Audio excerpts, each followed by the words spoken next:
नमस्कार, जोहार। आप देख रहे हैं फॉलो अप। मैं हूं सन्नी सारद और हमारे साथ हैं हमारे सहयोगी संजय रंजन। झारखंड के राज्यपाल रमेश बैस के एटम बम वाले बयान के बाद झारखंड की राजनीति एक बार फिर काफ़ी गर्म हो गई है।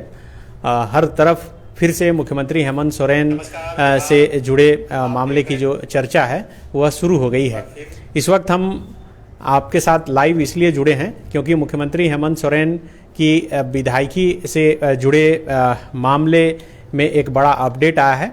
आप सभी को पता है कि पिछले कई महीनों से लगातार ये खबर चल रही है कि मुख्यमंत्री हेमंत सोरेन की विधायकी से जुड़ा हुआ जो मामला था उसमें इलेक्शन कमीशन ऑफ इंडिया से एक बंद लिफाफा राज्यपाल के पास आया हुआ है और वो बंद लिफाफा कभी भी खुल सकता है। हालांकि तमाम मीडिया में ये खबर लगातार चल रही है कि वो उस बंद लिफाफा में यही है कि मुख्यमंत्री हेमंत सोरेन की जो विधायकी है, जो बरहेट से वो विधायक हैं, उनकी सदस्यता जा सकती है। लेकिन इस मामले में आज बड़ा अपडेट यह है कि इलेक्शन कमीशन ऑफ इंडिया में एक व्यक्ति ने आरटीआई डाला था और आरटीआई के तहत ये जानने की कोशिश की थी कि आखिर इस मामले में क्या कुछ हुआ है, कौन आरटीआई डाला था, क्या कुछ जवाब आया, ये जानेंगे। हमारे साथ हमारे सहयोगी संजय थोड़ा पीछे हो जाइए।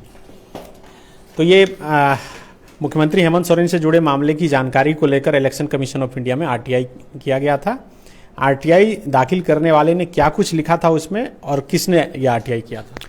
देखिए, सबसे पहले तो ये बता देते हैं कि ये बोकारो के कसमार के रहने वाले हैं हेमंत कुमार महतो। यही वो शख्स हैं जिन्होंने आरटीआई डाला था और चुनाव आयोग से बाकायदा उन्होंने एक सवाल भी किया था। 4 सवाल थे उनके, जिसमें उन्होंने सबसे पहले तो पूछा कि भाई आप चुनाव आयोग में कब कब सुनवाई हुई और जब सुनवाई हुई तो उसमें क्या क्या फैसला लिया गया। हाँ। और दूसरा सवाल उनका ये था कि ये जो लिफाफा जो खबरें आई है कि राज्यपाल को मंतव्य आपने भेजा है, उस लिफाफे के अंदर क्या है, इसी का जवाब जो है आज चुनाव आयोग के द्वारा, ये जो पत्र है मेरे हाथ में, वो चुनाव आयोग के द्वारा हेमंत कुमार महतो को भेजा गया है। इसके पहले की जवाब में क्या है, सनी आपको एक बात और बता देते हैं दर्शकों को कि झारखंड मुक्ति मोर्चा के एक नेता हैं विनोद पांडे। उन्होंने भी जो है झारखंड मुक्ति मोर्चा के लेटर पैड पे बाकायदा आरटीआई के तहत यही जानकारी मांगी है। उन्होंने राज्यपाल को ये किया था? बिल्कुल, राज्यपाल को। अब देखिए कि जवाब क्या दिया गया है। दरअसल ये जो चुनाव आयोग का जो जवाब है उसमें ये बोला गया है कि हेमंत कुमार महतो को कोट करते हुए जवाब देते हुए उन्होंने क्या लिखा था वो एक बार पढ़ के बता देते। वो जो लिखे हैं, तो ये देखिए, सूचना का अधिकार अधिनियम 2005 के तहत ये आवेदन किया गया। आप सभी को पता है कि इसी अधिनियम एक्ट के तहत जो है आप किसी भी सरकारी जो कागजात हैं, जो जानकारी हैं, वो हासिल कर सकते हैं और उसी के तहत ये सूचना जो है मांगी गई है। आप स्क्रीन पर देख सकते हैं, उसकी पूरी कॉपी है। और इसमें उन्होंने लिखा है कि ये लिखा है इन्होंने कि केंद्रीय लोक सूचना अधिकारी सह अवर सचिव, भारत निर्वाचन आयोग, कमरा संख्या 510, निर्वाचन सदन, अशोका रोड, नई दिल्ली। इन्होंने लिखा है कि महाशय, मुझे झारखंड राज्य के मुख्यमंत्री श्री हेमंत सोरेन के खनिज लीज से संबंधित ऑफिस ऑफ प्रॉफिट के मामले में आपके कार्यालय में दायर शिकायतवाद के संबंध में निम्न कंडिकावार सूचना उपलब्ध कराने की कृपा की जाए। और ये 4 इन्होंने जो है अलग अलग लिखा है और चारों में पढ़कर आपको बताता हूँ। पहला लिखा है कि क्या झारखंड के महामहिम राज्यपाल आप द्वारा आपके कार्यालय में मुख्यमंत्री हेमंत सोरेन के द्वारा खनन लीज से संबंधित मामले में ऑफिस ऑफ प्रॉफिट की शिकायतवाद की गई थी। दूसरा है, अगर उपरोक्त कंडिका एक सत्य है तो उक्त मामले में भौदी के कार्यालय द्वारा मुख्यमंत्री हेमंत के खिलाफ कब कब सुनवाई कर क्या क्या निर्णय लिए गए, सभी निर्णयों एवं मंतव्यों का प्रतिलिपि उपलब्ध कराया जाए। तीसरा है, उपरोक्त मामले की अंतिम सुनवाई में लिए गए फैसले निर्णय जो कि कथित रूप से चर्चित बंद लिफाफे में महामहिम राज्यपाल झारखंड को भेजी गई फैसले की प्रति का प्रतिलिपि उपलब्ध कराया जाए। चौथा है, उक्त बंद लिफाफे की प्रति जो आपके कार्यालय द्वारा महामहिम राज्यपाल को भेजी गई है, महामहिम द्वारा क्या मंतव्य देकर भौदीय कार्यालय को वापस भेजी गई है, मंतव्य की प्रतिलिपि उपलब्ध कराई जाए।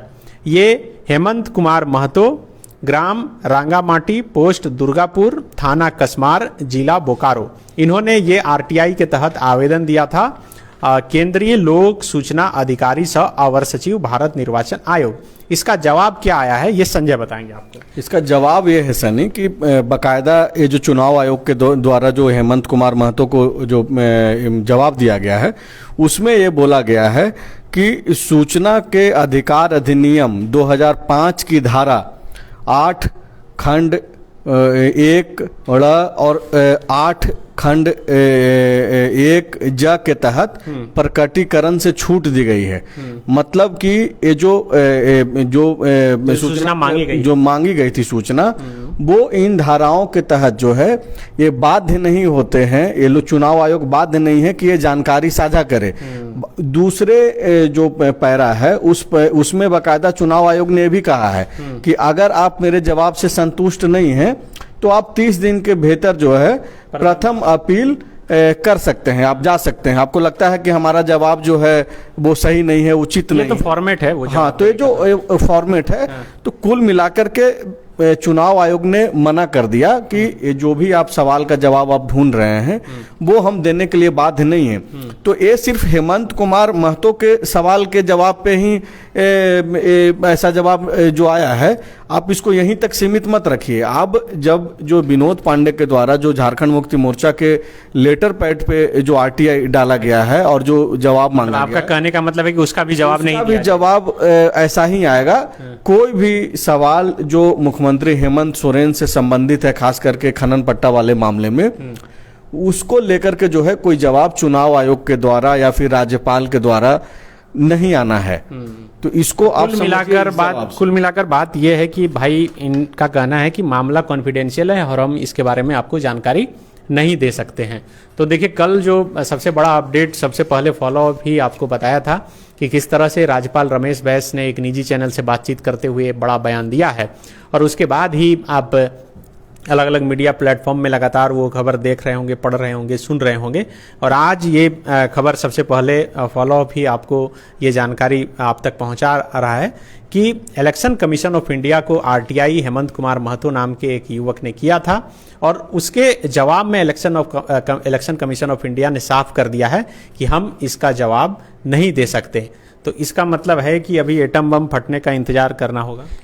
बिल्कुल, राज्यपाल ने जिस तरीके से कल बातचीत की एक निजी चैनल से, और उसमें जो उन्होंने बातें कही हैं कि वो सेकंड ओपिनियन मंगा रहे हैं, और इस दौरान उन्होंने ये भी कहा कि मेरा कोई ऐसा नहीं है कि पूर्वाग्रह से ग्रसित होकर के हेमंत सोरेन की सरकार को हम अपदस्थ करना चाहते हैं। वो ये बोले कि जब उनके पास चुनाव आयोग का जब मंतव्य आया तो वो चाहते तो वो डिसीजन ले सकते थे, लेकिन राज्यपाल अपनी बातों से यह समझाने की कोशिश कर रहे हैं कि वो किसी भी सूरत हाल में हेमंत सोरेन की सरकार को किसी एजेंडा के तहत वो अपदस्थ करने के में नहीं है, फिराक में नहीं है। वो बकायदा ऑप्शन तलाश रहे हैं कि कैसे जो है कोई और ऑप्शन तो नहीं है, इसीलिए सेकंड ओपिनियन मंगाया गया है। और राज्यपाल ने यह स्पष्ट कहा कि सेकंड ओपिनियन मंगाया गया है और उसके बाद ही जो है वो तय होगा कि क्या कुछ हो सकता है। हालांकि जो पहला जो ओपिनियन आया है सनी, और उसमें जो चीजें थी कि मुख्यमंत्री की विधायकी नहीं रही है, तो वो आप ये मान करके चलिए कि ये बहुत बड़ा बदलाव नहीं होना है। ये एक प्रोसेस है जो कि बाद में ऐसा प्रतीत हो कि राज्यपाल जो है जस्टिस करते हुए भी दिखे हैं। तो अब जबकि सेकंड ओपिनियन के बाद भी अगर पहले मंतव्य की तरह ही अगर चुनाव आयोग अपना सिफारिश भेजता है राज्यपाल को, तो उसी आधार पे राज्यपाल यह कयास लगा रहे हैं और बोल भी रहे हैं और दावा भी कर रहे हैं कि कभी भी झारखंड में जो है एटम बम फूट सकता है। एटम बम क्या है सब लोग जानते हैं, जो समझते हैं, जो झारखंड की राजनीति से लगाव रखते हैं। तो बिल्कुल, आज अगर आपने अखबार भी पढ़ी होगी तो अखबार के भी देखिए फ्रंट पेज पर वही खबर छपी है कि राज्यपाल रमेश बैस जो है चुनाव आयोग से दोबारा मंतव्य ले रहे हैं। कल जो बयान था सबसे पहले द फॉलोअप पर आपने जो सुना होगा फॉलोअप के जरिए, और अब ये आरटीआई का भी मामला सामने आ गया है। और ये जो हेमंत कुमार महतो को आरटीआई के जरिए जो जवाब दिया गया है, अब हो सकता है कि आने वाले दिनों में वही जवाब जो विनोद पांडे हैं झारखंड मुक्ति मोर्चा के नेता, उन्हें भी दिया जाए, जो राजभवन को उन्होंने चिट्ठी लिखी है और जानकारी मांगी है कि भाई आखिर इलेक्शन कमीशन ऑफ इंडिया से क्या कुछ मामला आया है। तो अब इंतजार करना होगा। हालांकि अभी पर्व त्यौहार का माहौल है, लेकिन इसी माहौल में राज्यपाल का बयान आया है।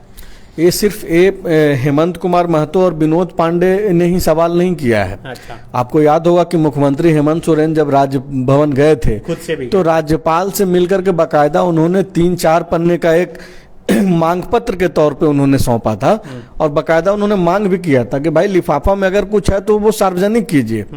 तो ऐसा नहीं है कि ये सिर्फ हेमंत कुमार महतो मांग कर रहे हैं या फिर विनोद पांडे मांग कर रहे हैं। मुख्यमंत्री हेमंत सोरेन जिनसे जुड़ा हुआ मामला भी है, जिनकी विधायकी से जुड़ा हुआ मामला है, वो भी ये मांग कर चुके हैं राज्यपाल से राजभवन जा करके, लेकिन जवाब अब तक नहीं आ पा रहा है।